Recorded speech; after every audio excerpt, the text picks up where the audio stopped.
Bonjour, bonjour chers maîtres, bonjour chers collègues. Nous sommes là ce matin pour la session sur l'infectiologie. Nous aurons écouté tour à tour Yves Gillet, qui est à Lyon, pour le thème antibiothérapie en pratique de ville. Ensuite, Robert Cohen, qui nous a formés à Paris il y a quelques années, va nous parler de la vaccination de l'adolescent, d'une part, ensuite vers une adoption plus large de la vaccination anti-HPV, parrainée par MSD. Donc, Yves Gillet aura 25 minutes pour sa présentation et le professeur Cohen va enchaîner les deux présentations en même temps. Cette session sera parrainée par Solange Jougbaré, qui est à ma droite, qui vient de Burkina Faso, de Dr Chamlet, qui est pédiatre néonatologue en privé à Tanger. Moi-même, Kofi Demdiadou, je suis pédiatre, je suis au Togo. Merci. Sans plus tarder, je passe la parole à notre maître, professeur Yves Gillet. Merci. C'est bon. Alors, donc, l'antibiothérapie de l'enfant en pratique de ville. Donc, je n'ai pas de lien d'intérêt. Alors, voici le plan que je vais suivre, enfin, que je vais essayer. Parce que faire l'antibiothérapie en 30 minutes, c'est déjà compliqué. Et en plus, j'ai eu un réveil à la marocaine. En fait, 30 minutes, c'est devenu 20. Ah, bon, ben on va se débrouiller. On va essayer. 25, mais bon. Alors, juste pour vous réveiller un petit peu, une petite question rapide. C'est quoi l'antibiotique le plus souvent indiqué en ville parmi la liste, donc ceftriaxone, amoxicilline, etc. etc. Bon, c'est une question facile. Hein. 1, 2, 3. Mais non. La très grande majorité des infections de l'enfant, c'est du virus. Prescrire comme il faut un antibiotique, c'est surtout et avant tout savoir ne pas prescrire. Et c'est pas si simple. C'est pas si simple. On aime bien, c'est très puissant, très magique, les antibiotiques. Mais bon. Alors, il y a quand même des particularités un peu spécifiques à la pédiatrie. Je vais faire des choses très générales au début, parce que je pense que c'est important de se rappeler que le diagnostic des maladies infectieuses de l'enfant, c'est pas si simple. C'est une éventualité qui est extrêmement fréquente. 6 à 10 épisodes par an pour un enfant en Europe. C'est une grande source d'inquiétude des parents, mais aussi des médecins. On a tous peur de l'infection grave, de la méningite, du palu, que sais-je. Bon, on sait que la façon de gérer la fièvre, ça construit la réputation d'un pédiatre, notamment en ville. Et donc, on n'est pas très bien outillé, d'autant plus que la documentation est extrêmement difficile. On a des prélèvements qui sont beaucoup plus compliqués, on a des problèmes techniques, et on a énormément de contaminations. Alors, les contaminations des ECBU, c'est classique, mais il faut bien savoir que les hémocultures aussi, on a un taux de contamination qui est extrêmement élevé. Donc, c'est sûr que quand on fait des PL, c'est facile, mais les PL, c'est complètement à la marge. En pratique de ville, en fait, on a des germes dont on ne sait pas trop quoi faire, d'autant plus que ce sont des germes de portage. Donc, avoir un pneumocoque chez un enfant, vous regardez la date de naissance, vous savez que c'est un enfant, hein, c'est plus facile. Donc, les études épidémiologiques, est-ce qu'elles sont fiables? Alors, en pratique de ville, notamment grâce à l'équipe de Robert, en France, on a des données nombreuses, fiables, sur les otites. Sur les sinusites, les dernières données datent des années 80, on est en 2024. C'est quand même un peu limite. Un peu plus pour les formes compliquées, parce que c'est à l'hôpital, on a des prélèvements, mais c'est les formes compliquées, c'est à la marge. Donc, voilà. Les infections respiratoires basses, c'est le même problème. On a un énorme observatoire des pneumonies en France, plus de 5000 pneumonies documentées aux urgences pédiatriques, 160 qui sont documentées. Donc c'est rien par rapport aux 5000. Donc vraiment, on voit les parties émerger, mais c'est tout. Donc globalement, l'antibiothérapie de l'enfant, c'est très souvent probabiliste, sur une probabilité qui est très difficile à évaluer parce que les études sont malgré tout pas très fiables. Bon, heureusement, la majorité des infections sont virales, mais ça pose le problème de la prescription excessive. C'est-à-dire que prescrire un antibiotique sur un virus, par définition, c'est une erreur. Bon, on fait comme on peut. Et on a quand même quelques petites choses. Alors, dans les particularités, il y a aussi une chose qu'on oublie souvent, c'est qu'un enfant, c'est petit, d'accord, mais ça grandit. Et ça grandit vite, et que théoriquement, la posologie, alors d'abord, ça devrait être rapporté à la surface corporelle. Bon, en pratique, on fait du milligramme kilo. La surface corporelle, c'est très utile quand on utilise des antibiotiques qu'on n'a pas l'habitude d'utiliser chez l'enfant. Bon, ça, c'est plutôt hospitalier, mais c'est un truc à savoir. Mais en théorie, on ne devrait jamais dépasser la dose adulte. Or, la dose adulte des antibiotiques chez l'enfant, eh ben, on l'a à 30 kg en général, c'est-à-dire à 10 ans. Donc c'est vrai que l'adolescent, il y a des fois, on réagit en pédiatre, on fait du milligramme kilo, etc. Et on fait d'énormes... Enfin, alors, c'est pas grave en général, mais on est clairement en surdosage et on utilise des posologies pour lesquelles on n'a aucune donnée, notamment de sécurité. Autre problème, la galénique, vous savez que bon, l'enfant, il faut lui donner des sirops, des choses comme ça, et que tous les médicaments ne sont pas équivalents, y compris les histoires de génériques. C'est-à-dire que dans un générique, bon, la molécule marche aussi bien que la molécule princeps, mais est-ce qu'on a trouvé le bon goût? Est-ce qu'on a trouvé la bonne consistance? J'aime pas comme photographie, je vous l'ai dit. Oh là là. Bon, c'est pas si simple. Donc c'est vrai qu'il ne faut pas s'étonner des fois quand il y a des parents qui vous disent « Ah mais non, celui-là, il n'en veut pas ». C'est normal. Il n'y a pas équivalence entre tous les médicaments, même si, encore une fois, c'est la même molécule. Bon, théoriquement, les comprimés, c'est interdit avant l'âge de 6 ans. Bon, en pratique, il y en a qui sont. Alors, toujours dans les généralités, il ne faut pas oublier que les enfants, quand même, malgré tout, ils sont relativement bien vaccinés, voire très bien vaccinés. Ça, c'est la révolution Hémophilus. C'est quelque chose qui est passé complètement inaperçu. Mais c'est quand même complètement magique. En 2 ans, la vaccination Hémophilus conjuguée a fait disparaître les infections invasives à Hémophilus influenzae. Alors, c'est probablement un petit peu moins vrai dans les pays tropicaux, où il y a un peu plus d'hémophilus non groupables dans les infections, mais malgré tout, sur les infections invasives, sur les pneumonies, les épiglottites, les méningites, c'est quand même essentiellement du 1B. Donc, à partir du moment où on est vacciné, ça fait complètement disparaître. On n'a pas les mêmes effets sur l'otite, mais il est probable sur les infections un peu plus graves, un peu plus compliquées, on ait le même type d'effet. Moi, ça fait des années que je n'ai pas vu d'infection invasive à Hémophilus, sauf depuis quelques mois, où on a une crainte, en tout cas en Europe, où on a une super couverture vaccinale. On a une crainte parce qu'on voit réapparaître des méningites à Hémophilus, probablement parce qu'on a un schéma vaccinal qui est peut-être un petit peu light, peut-être aussi les conséquences du Covid, la dette immunitaire, etc. On ne sait pas trop, mais on voit à nouveau des méningites à Hémophilus. Bon, affaire à suivre. Vaccin et pneumocoque, quel que soit le vaccin, dès l'instant que c'est un vaccin conjugué, qu'on ait 10, 15, 13 valences, il y a un effet, et un effet très très important sur le portage et donc sur la résistance. La vaccination a fait diminuer de façon considérable la résistance. Alors là, vous voyez, c'est des diapos qui s'arrêtent en 2014, mais ça continue ensuite. Et ça marche sur toutes les infections invasives. Donc, vous voyez, ça, c'est les pneumonies.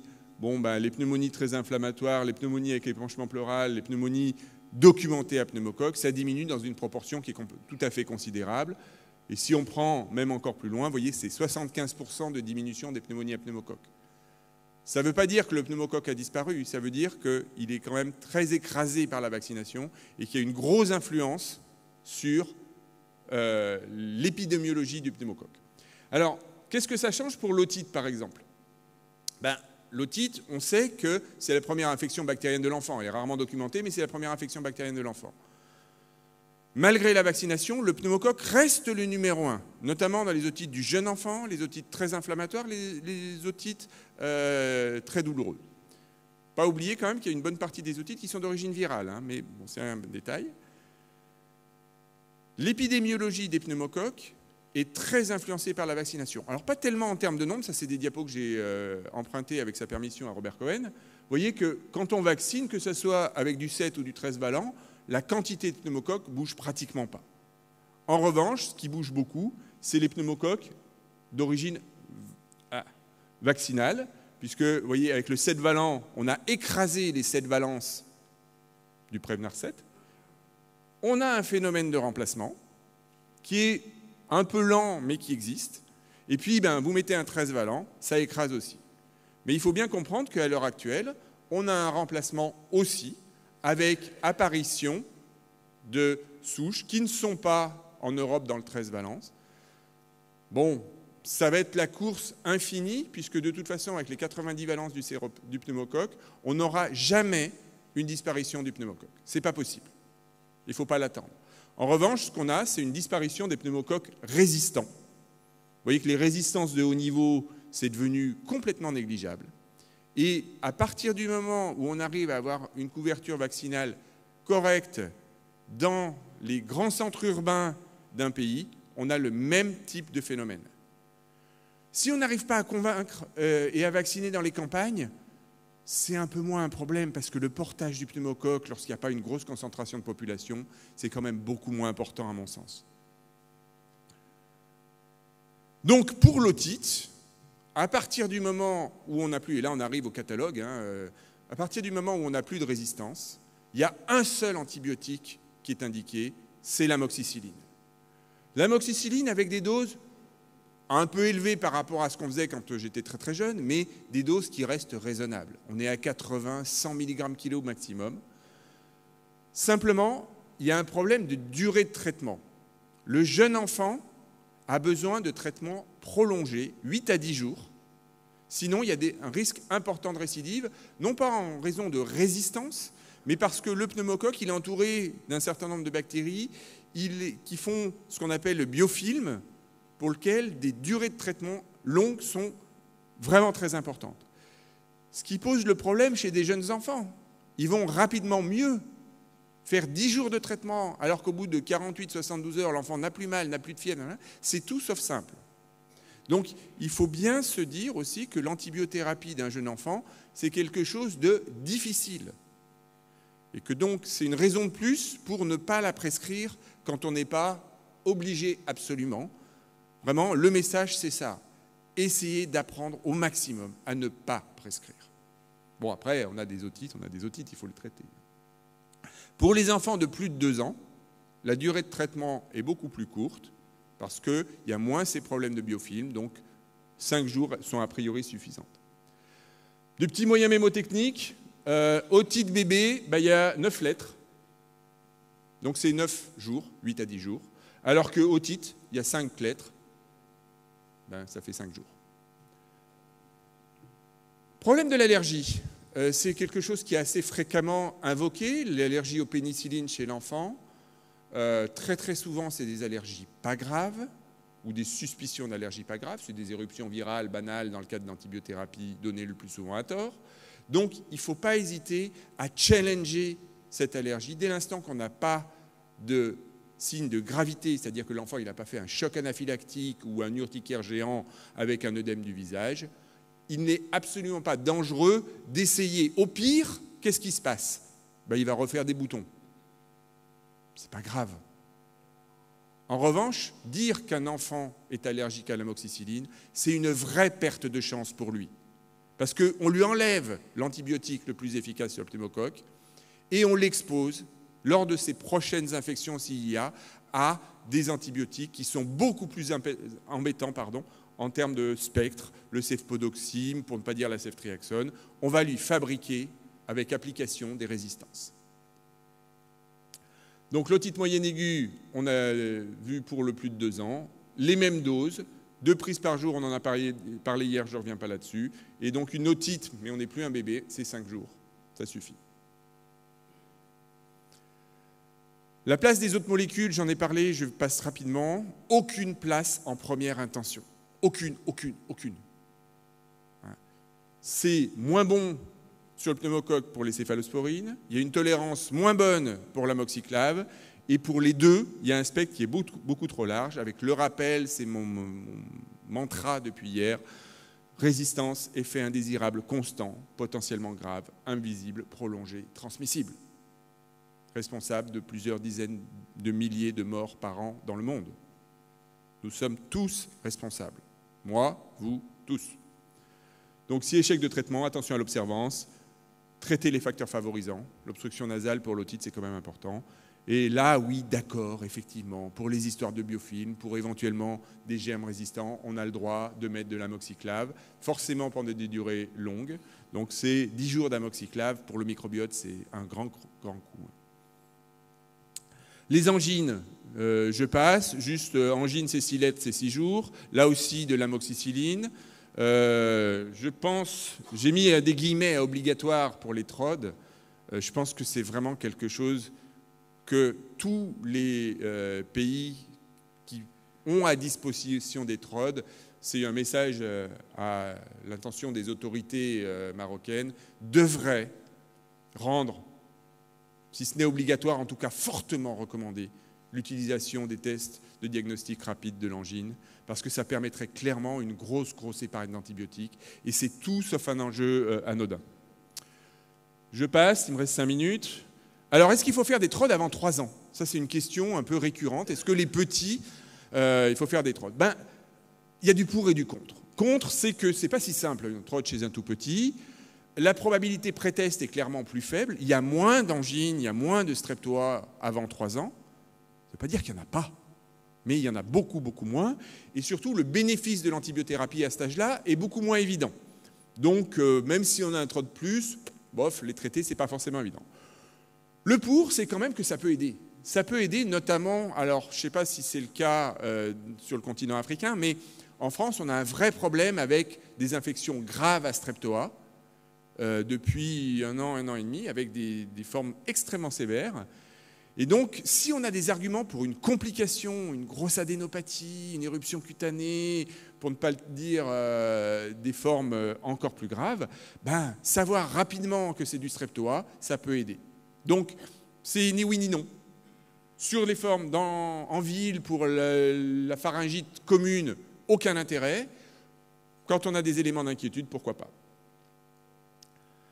Les angines récidivantes, problème. C'est un problème d'éradication du streptoa ou la présence d'autres bactéries, ce que j'appelle l'association de malfaiteurs. Donc, normalement, il faut un traitement prolongé, il y a du problème de biofilm, etc. Il faut un traitement qui soit actif, même si on a des bêta-lactamases. Alors, ce n'est pas le streptoa qui fabrique des bêta-lactamases, mais c'est ses copains autour. Donc, les recommandations, c'est l'amoxiclave, l'azithromycine, la céphalexine. On est quand même dans des antibiotiques qui ont un impact, tous, un impact écologique majeur. Et c'est dans l'ordre, hein. Amoxiclave, bon, c'est déjà... La céphalexine, c'est encore un peu plus.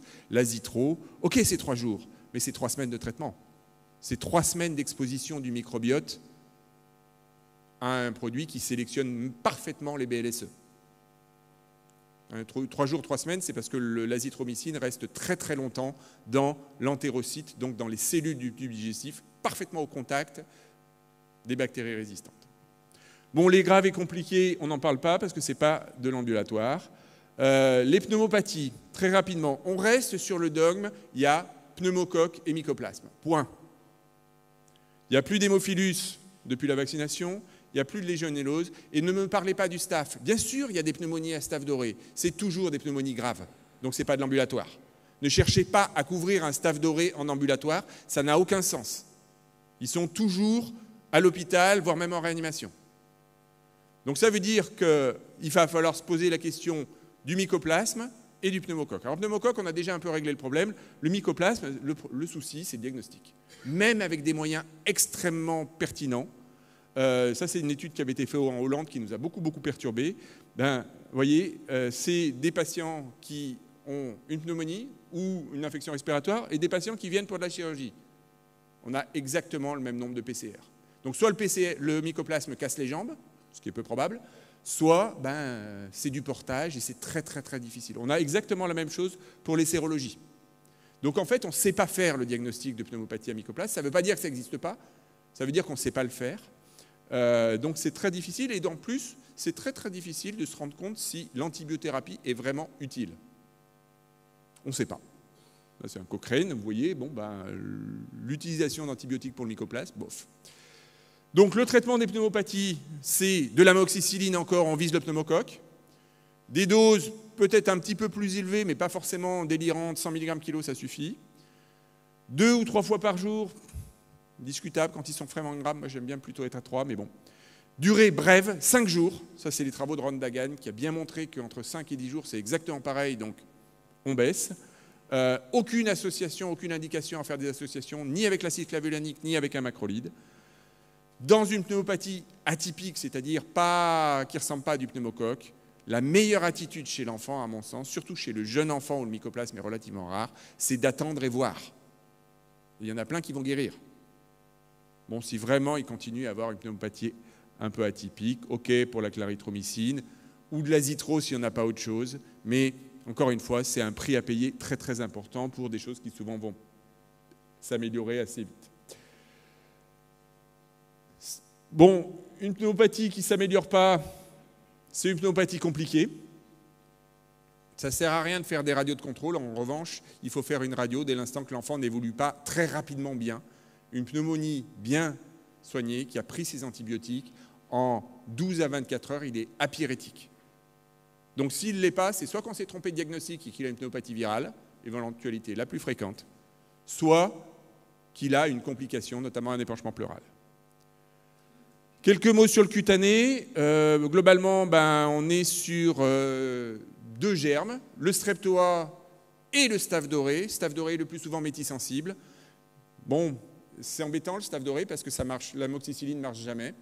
Donc on va être obligé d'élargir un peu s'il y a une indication d'antibiotique. Donc tout dépend en fait de quoi il s'agit. Impétigo, cellulite, abcès, dermohypodermite nécrosante, bon ça on oublie, c'est du grave. Donc l'impétigo, infection superficielle, croûteuse, etc. Là aussi, il y a un problème de diagnostic. Avant de dire l'infection cutanée, de quoi s'agit-il? La dermohypodermite, c'est un peu plus profond, il y a une inflammation, une induration éventuellement, et puis les abcès et les furoncles. Alors bon, ça on n'en parle pas, on oublie. L'impétigo, le meilleur traitement de l'impétigo, c'est le savon, pas l'antibiotique. L'antibiotique, en fait, il va partout, sauf dans l'épiderme. Il n'y a pas de sang dans l'épiderme. L'infection, elle est dans l'épiderme. Donc il faut faire de la détertion, laver et surtout rincer. Le savon détache les bactéries, le rinçage les élimine. C'est souvent suffisant dans la majorité des cas. Éventuellement, une antisepsie locale. Le traitement, moi je suis convaincu que le traitement local est beaucoup plus efficace que l'antibiothérapie. L'antibiothérapie, j'ai mis un point d'interrogation. Moi j'étais dans le groupe qui a fait les recommandations. On a dit quand même que quand c'était étendu, machin, etc., il fallait mettre des antibiotiques, mais je ne suis pas du tout convaincu qu'on ait raison. Alors bon, ça je passe rapidement. Les pénicillines M orales, c'est une vraie question, notamment au Marol. Nous, on n'a pas. Dermohypodermite, j'en ai parlé hier. Quelques mots sur les abcès. Pour un abcès cutané, quel que soit l'antibiotique, ça guérit à une seule condition, qu'on l'ait incisé. Un abcès, ça s'évacue. L'antibiothérapie ne sert le plus souvent à rien. Alors le modèle du couteau, ça dépend. Hein, l'Opinel, c'est chez moi. Mais bon, de toute façon, il faut que ça coule. Et si le drainage se fait spontanément, c'est exactement pareil. L'antibiothérapie a très peu d'intérêt dans ces situations-là. Les infections urinaires. Et je crois que je terminerai avec ça. Bon, l'inquiétude, c'est ça. Une augmentation importante des BLSE. Ça, c'est en France, hein, c'est à Robert Debré à Paris. Alors, depuis les années 2015, on est globalement sur quelque chose qui s'est stabilisé. On ne comprend pas trop pourquoi. Mais on sait quand même que dans le monde, alors moi je suis un vrai Européen, hein, le monde c'est l'Europe, mais c'est là où j'ai trouvé des données, on a quand même des pays où on a une incidence des BLSE qui est inquiétante, supérieure à 30, 40, 50%. Et lorsqu'on a des données issues du continent africain, données qui sont souvent un peu discutables parce que c'est des données de laboratoire qui sont extraites du contexte, est-ce que c'est du portage, est-ce que c'est de l'infection, on ne sait pas trop, mais on a des taux de BLSE qui sont souvent largement au-dessus. Donc c'est une vraie question et un vrai problème. Il y a le problème du diagnostic d'infection urinaire, mais j'en parlerai pas. Pour les infections urinaires, les cystites, il n'y a aucune place pour les traitements minutes chez l'enfant. L'exception, c'est l'adolescente après la puberté, qui est une jeune femme. Bon, ok, elle, on la traite comme une femme, mais tous les autres, c'est des traitements qui sont des traitements classiques. On ne peut pas donner des traitements sur 1 jour ou 3 jours. Donc, le diagnostic des cystites aiguës, bandelettes urinaires, mais aussi ECBU, il faut absolument avoir l'antibiogramme. En revanche, on les traite avec de l'amoxiclave, et même si c'est résistant sur l'antibiogramme, si l'enfant va mieux, on ne change pas d'antibiotique. Pourquoi? Parce que l'amoxiclave, ça se concentre énormément dans les urines, pas dans le rein, mais dans les urines. Donc dès l'instant qu'on est sur une infection urinaire basse, où on a besoin d'une concentration urinaire, on peut facilement être au-dessus des CMI résistantes avec de la simple amoxicilline Péros. Enfin, amoxiclave. L'amoxicilline, il y a trop de résistance. Donc, si, et seulement si, on a une évolution défavorable, on va s'adapter à l'antibiogramme, Bactrim, Cefixime, éventuellement peut-être même d'autres choses. Mais c'est une éventualité qui est très très rare. La plupart des cystites, elles guérissent toutes seules si on donne bien à boire à l'enfant. Il ne faut quand même pas oublier ça. Pour les pyélonéphrite, vous savez qu'il y a des discussions sur est-ce qu'on peut donner un traitement oral. Énorme avantage en ambulatoire, c'est facile, on donne de l'Oroquène. Bon, quand on regarde bien, il n'y a aucune étude vraie sur des traitements oraux ambulatoires. Il y a du traitement oral à l'hôpital avec des gens qui vérifient que l'enfant prend bien les traitements, ok, d'accord. Traitement ambulatoire, ce n'est pas tout à fait pareil. On a ce problème d'observance.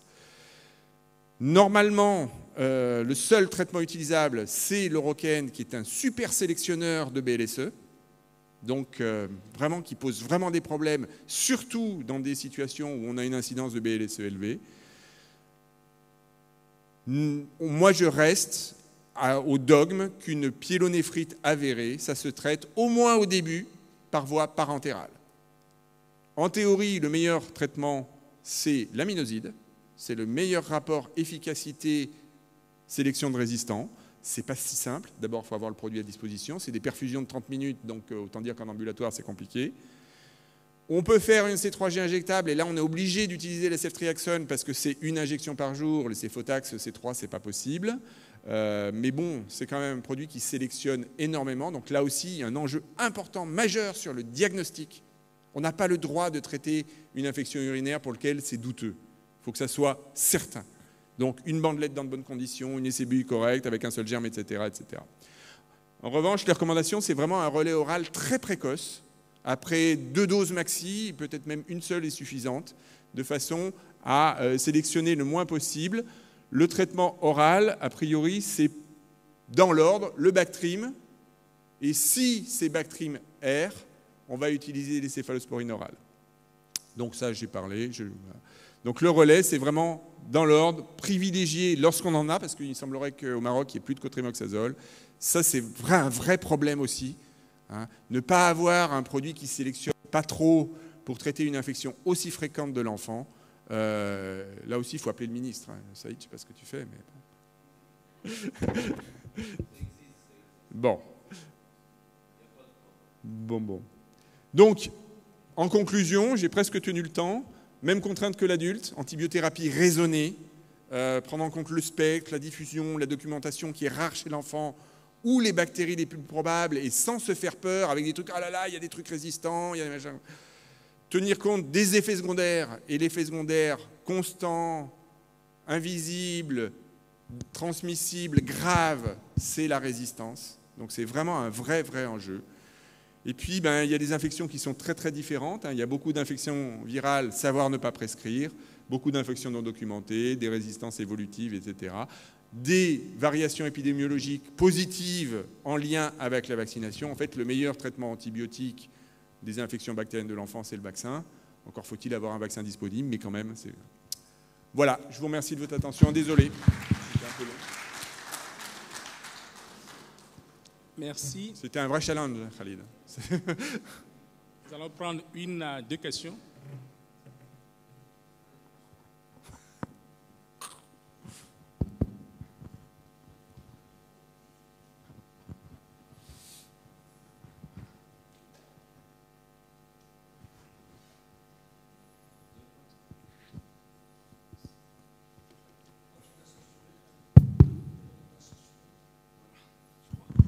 Oui, l'impétigo multiple, on en voit beaucoup au Maroc. Donc, c'est quand il y en a sur le pied, la main, la bouche, etc.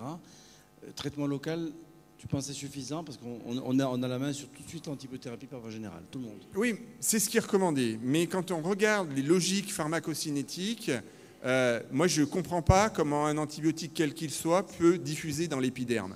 Le plus souvent, ces impétigos multiples, en fait, c'est des auto-inoculations. C'est l'enfant qui se gratte, il s'en met sur les mains, il en met partout.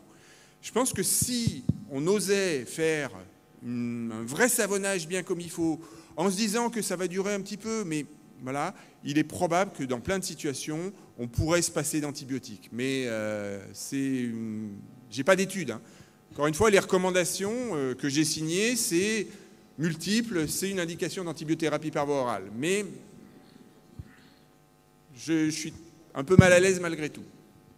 Il n'y a pas d'études comparatives, hein. Les études sans avec, comme de toute façon ça guérit tout seul. Je ne sais pas ce que tu en penses, Robert, mais... Oui, s'il vous plaît.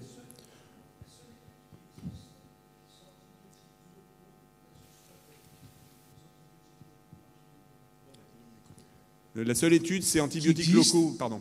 Antibiotiques locaux, c'est la macrolide là, en l'occurrence, il n'y avait pas beaucoup de staph résistant à l'époque, versus la mupirocine ou la fusidine, et les traitements locaux marchaient mieux. Problème, on a des résistances, notamment avec la fusidine. Donc c'est vrai que pour ça que j'ai parlé plus d'antiseptiques que d'antibiotiques locaux. Discutable là aussi. Concernant la pyélonéphrite, s'il vous plaît. Là. Ici. Ah, pardon. Si on est amené à donner de l'aminoside en monothérapie, quelle serait la durée? L'aminoside, en fait, on n'a pas de données, mais l'aminoside, c'est un produit qui a un effet extrêmement rapide, avec un effet post-antibiotique et qui en plus se concentre dans le rein. Moi, je suis à peu près convaincu qu'une dose d'aminoside sur une pyélonéphrite simple, c'est probablement suffisant. On va essayer de monter une étude dans le service pour montrer qu'en fait, c'est même pas la peine d'attendre l'antibiogramme. On fait une dose, on met du Bactrim le lendemain. Si c'est résistant, ben on change, mais c'est pas grave, on n'a pas pris de risque. Si c'est sensible, on a tout gagné. Mais on n'a pas d'études comme ça. En tout cas, un traitement bref par aminoside, 1 ou 2 doses, ça vous dégomme l'immense majorité des antibiotiques dans les pyélonéphrite sans élément de gravité. Encore une fois, ça se concentre dans le rein, hein. Donc il y en a partout, là où il y en a besoin. Ok, merci.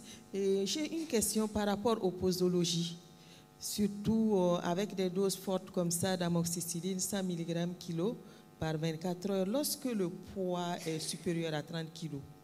Ben, théoriquement, il ne faut pas dépasser 3 grammes. Dans une infection... 3 grammes.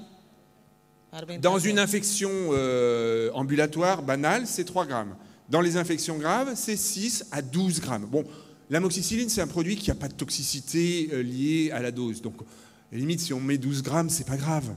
Mais théoriquement, si on veut être très rigoureux, à 30 kg, on est aux posologies adultes. On devrait, théoriquement, s'arrêter là. Donc 1,5 g matin et soir, 2 grammes matin et soir maxi, et pas plus. Merci. Ok, nous invitons le prochain orateur.